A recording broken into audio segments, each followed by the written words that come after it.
আসসালামু আলাইকুম। আজকে ফেব্রুয়ারি 12 তারিখ 2025 এবং আজকের দুটো গুরুত্বপূর্ণ ডেভেলপমেন্ট আছে যেটা নিয়ে আসলে আমাদের সবার জানা এবং কথা বলা প্রয়োজন। প্রথম যে বিষয়টা সেটা হলো জাতিসংঘের পক্ষ থেকে একটা ফ্যাক্ট ফাইন্ডিং রিপোর্ট প্রকাশ করা হয়েছে, যেখানে বেসিক্যালি কনফার্ম করা হয়েছে যে জুলাই আন্দোলনের সময় যে ম্যাসাকার হয়েছে সেটার সাথে শেখ হাসিনা এবং আওয়ামী লীগের টপ লিডারশিপের সরাসরি সম্পর্ক ছিল। তারা এখানে হুকুম দিয়েছে। এই ইনফরমেশনগুলো আমরা আগে থেকেই জানি, বাট জাতিসংঘের মতো একটা প্রতিষ্ঠানের পক্ষ থেকে এটার কনফার্মেশন আসা এটা গুরুত্বপূর্ণ। পাশাপাশি এই রিপোর্টে বিভিন্ন ধরনের রেকমেন্ডেশনও আসছে। ফর এক্সাম্পল, র্যাব সম্ভবত ডিসব্যান্ড করার কথা বলা হয়েছে, ডিজিএফআই এর ব্যাপারে বলা হয়েছে যে তাদের ক্ষমতা কার্টেল করা দরকার ইত্যাদি। সো এটা অত্যন্ত গুরুত্বপূর্ণ একটা বিষয়। আর দ্বিতীয় যে বিষয়টা সেটা হলো সরকারের পক্ষ থেকে বিভিন্ন উপদেষ্টা, মিডিয়ার বিভিন্ন সদস্য এবং ভিকটিমদের একটা অংশ আজকে একটা আয়নাঘর ভিজিটে গেছেন। আয়নাঘর হলো বেসিক্যালি বাংলাদেশের যে সিকিউরিটি এজেন্সিগুলো আছে সেগুলোর বিভিন্ন সেফ হাউস আছে, সেগুলোর বিভিন্ন বিল্ডিং বা স্থাপনা আছে যেখানে তারা মানুষকে ধরে নিয়ে যায় এবং সেখানে তাদেরকে টর্চার করে, তাদের কাছ থেকে ইনফরমেশন কালেক্ট করার চেষ্টা করে ইত্যাদি ইত্যাদি। সো এগুলোই হলো আয়নাঘর। আয়নাঘর কোনো একটা বা দুটো বিল্ডিং বা স্থাপনা না। আয়নাঘর শুধুমাত্র র্যাবের আছে বা শুধুমাত্র ডিজিএফআই এর আছে, ব্যাপারটা এরকম না। প্রত্যেকটা এজেন্সি তাদের এই ধরনের স্থাপনা আছে বা এই ধরনের আয়নাঘর আছে। গুমের এই বিষয়টা কিন্তু এলোপাথারি কিছু ছিল না। ব্যাপারটা কিন্তু এমন না যে আওয়ামী লীগ, যুবলীগ, ছাত্রলীগের গুন্ডারা একজন মানুষকে এনে উঠায় নিয়ে গেছে, তারপর পার্টি অফিসে নিয়ে গেছে, সেখানে টর্চার করছে, তারপর মেরে রাস্তার ধারে ফেলে রাখছে। না, ব্যাপারটা কিন্তু এভাবে হয় নাই। এটা রাষ্ট্রের মাধ্যমে হয়েছে, এটা রাষ্ট্রের এজেন্সির মাধ্যমে হয়েছে। সো সরকারের উচ্চ পর্যায় থেকে একটা নির্দেশ আসছে, তারপর কোন একটা বাহিনীর সদস্য গিয়ে একজন মানুষকে বাসা থেকে বা রাস্তা থেকে উঠায় নিয়ে আসছে, গুম করছে, তারপরে এই আয়নাঘরে এনে তাদেরকে টর্চার করা হয়েছে, তারপর হয়তোবা অন্য কোনো এজেন্সির কাছে হ্যান্ড ওভার করা হয়েছে, তারা তাকে খুন করছে অথবা মিথ্যা কোনো মামলা দিয়ে তাকে ক্রিমিনাল জাস্টিস সিস্টেমের কাছে তুলে দিচ্ছে। এবং এই পুরো প্রসেসের মধ্যে ভিকটিম একেবারে হেল্পলেস। এরকম অসংখ্য ঘটনা আছে যখন একজন মানুষকে গুম করা হয়েছে এবং তার ফ্যামিলি পুলিশের কাছে গেছে, কিন্তু পুলিশ অভিযোগ নেয় নাই। ফ্যামিলি মিডিয়ার কাছে গেছে, মিডিয়া জিনিসটা পাত্তা দেয় না। খালি পাত্তা দেয় না বলা সেটা ভুল হবে। মিডিয়া অ্যাক্টিভলি সরকার এবং এজেন্সিগুলোর যে বয়ান ছিল সেটাকে এস্টাবলিশ করার জন্য কাজ করছে। যে ন্যারেটিভগুলোর মাধ্যমে এই গুম, খুন, হত্যা এগুলোকে জাস্টিফাই করা হয়েছে, মিডিয়া সক্রিয়ভাবে সেগুলো পুশ করছে, অনেক সময় নিজেরা সেগুলো অ্যাক্টিভলি তৈরি করছে। এবং সুশীল সমাজ যেটা আমাদের কালচারাল এলিট যেটা, সেকুলার প্রোগ্রেসিভ এলিট যেটা, এটার অল্প কিছু ব্যতিক্রম ছাড়া বাকি সবাই এই ন্যারেটিভটা হুক, লাইন এন্ড সিঙ্কার গিলে নিছে। তারা খুব মহা উৎসাহে এটা গ্রহণ করছে এবং এটা প্রচার করে গেছে, যার মাধ্যমে তারা এই ভয়ঙ্কর জুলুমের এক ধরনের অ্যাকসেপ্টেন্স তৈরি করছে। সো এই অ্যাঙ্গেলটা এখানে আছে। কাজেই এই পুরো ব্যাপারটা দেখেন যে রাষ্ট্রীয় যে জুলুম সেটার সামনে মানুষ একেবারেই অসহায়। তার কোনো যাওয়ার জায়গা নেই। সে পুলিশের কাছে যেতে পারতেছে না, সে আদালতের কাছে যেতে পারতেছে না, সে মিডিয়ার কাছে যেতে পারতেছে না, তার কিছুই আসলে করার নাই। অতিকায় রাষ্ট্রযন্ত্রের সামনে সে একেবারেই দুর্বল একটা জিনিস। কাজে এটা একটা সিস্টেম্যাটিক প্রবলেম, এটা একটা কাঠামোগত প্রবলেম। এই ব্যাপারটা এমন না যে আপনি আওয়ামী লীগকে সরাইছেন এই সমস্যার সমাধান হয়ে গেছে। না, যে এজেন্সিগুলোর মাধ্যমে এই কাজগুলো হয়েছে তারা তো এখনো আছে। যে মেন্টালিটির কারণে এই কাজগুলো হয়েছে সেটা এখনো আছে। যে ন্যারেটিভগুলোর মাধ্যমে এই জুলুমগুলোকে জাস্টিফাই করা হয়েছে সেটা এখনো আছে। যে মিডিয়া বায়াসগুলো ছিল সেগুলো এখনো আছে। কাজেই যদি প্রপার কোনো সংস্কার না হয় তাহলে এই জিনিসগুলোর পুনরাবৃত্তি ঘটবে। এই সরকারের বিভিন্ন বিষয় নিয়ে আমার সমালোচনা আছে, বাট গুম কমিশনের ব্যাপারে আমার কাছে মনে হয়েছে they are sincere. As an outsider বাইরে থেকে আমার কাছে দেখে মনে হয়েছে they really want some proper reform.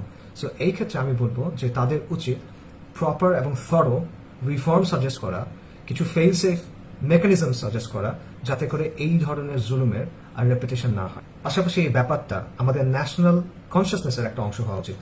জাতীয়ভাবে আমাদের একটা উপলব্ধি আসা উচিত যে আমাদের মধ্যে এই ব্যাপারটা ঘটছে এবং এটা আমরা কখনো হতে দিব না। এটা আমাদের পাঠ্য বইয়ে আসা উচিত, এটা আমাদের কালচারের মধ্যে আসা উচিত, এটা আমাদের হিস্ট্রির মধ্যে প্রমিনেন্টলি আসা উচিত। সো সংস্কার, প্রপার সংস্কার, এটা একটা গুরুত্বপূর্ণ জিনিস যেটা দরকার। তা না হলে এই ব্যাপারটা আবারও ফিরে আসার খুব রিয়েল চান্সেস থেকে যায়। দ্বিতীয় যে বিষয়টা গুরুত্বপূর্ণ সেটা হলো এই গুম, খুন, নির্যাতনের একটা হোয়াইট পেপার টাইপের কিছু থাকা দরকার, শ্বেতপত্রের মধ্যে কিছু থাকা দরকার। যারা গুম হয়েছেন তাদের সবার তালিকা থাকবে, যারা নিখোঁজ তাদের তালিকা থাকবে, এবং পুরো ব্যাপারটা তাদের ফ্যামিলিগুলোকে জানানো হবে এবং জাতিকে জানানো হবে। মানে আমরা যদি আসলেই ভুলগুলো সংশোধন করতে চাই তাহলে এই ভুলের স্বীকৃতি থাকতে হবে। রাষ্ট্রের পক্ষ থেকে এই ভুলের স্বীকৃতি থাকতে হবে, এজেন্সিগুলোর পক্ষ থেকে এই ভুলের স্বীকৃতি থাকতে হবে যে হ্যাঁ, আমরা এই ধরনের জঘন্য অপরাধ করছি এবং এটার জন্য আমরা লজ্জিত, দুঃখিত এবং ক্ষমাপ্রার্থী। এই রিয়েলাইজেশনটা, এই অ্যাকনলেজমেন্টটা আসা দরকার।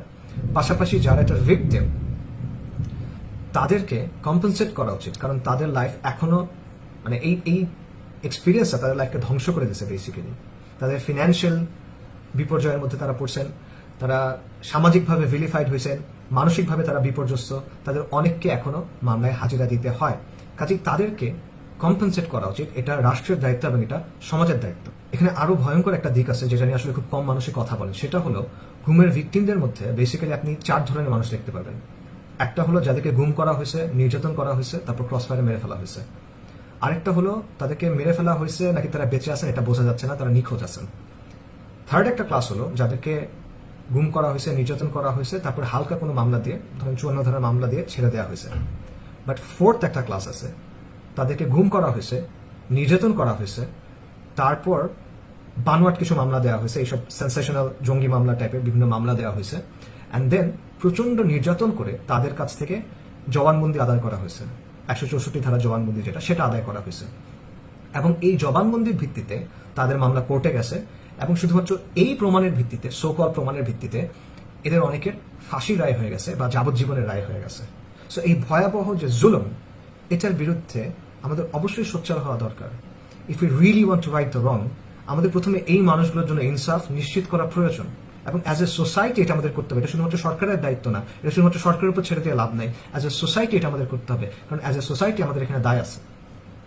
আমাদের সামনে এই অন্যায়, এই গুম, এই নির্যাতন, এই নিপীড়নের ব্যাপারগুলো ঘটছে, আমরা এই ব্যাপারগুলো জানতাম, হয়তো সবাই ডিটেইলে জানতাম না, বাট খন্ড খন্ড ভাবে আমরা সবাই তো মোটামুটি জানতাম, বাট আমরা কিছু করতে পারিনি। হয়তোবা আমাদের এক্সকিউজেস ছিল, maybe those excuses were valid. পরিবারের ব্যাপার ছিল মানুষের, সবার নিজের জানের ভয় ছিল, এটসেট্রা এটসেট্রা, নানা ধরনের বিষয় থাকতে পারে। But at the end of the day রিয়ালিটিটা কি? রিয়ালিটি হলো আমাদের সমাজে এই ধরনের ভয়ঙ্কর জুলুম হয়েছে এবং আমরা সেটার বিরুদ্ধে শক্ত স্ট্যান্স নেই নাই, অল্প কিছু হাতে কোনো মানুষ ছাড়া। এবং যারা এই অবস্থানটা নিছে তারা একটা ঐতিহাসিক দায়িত্ব পালন করছে, এটা বাস্তবতা।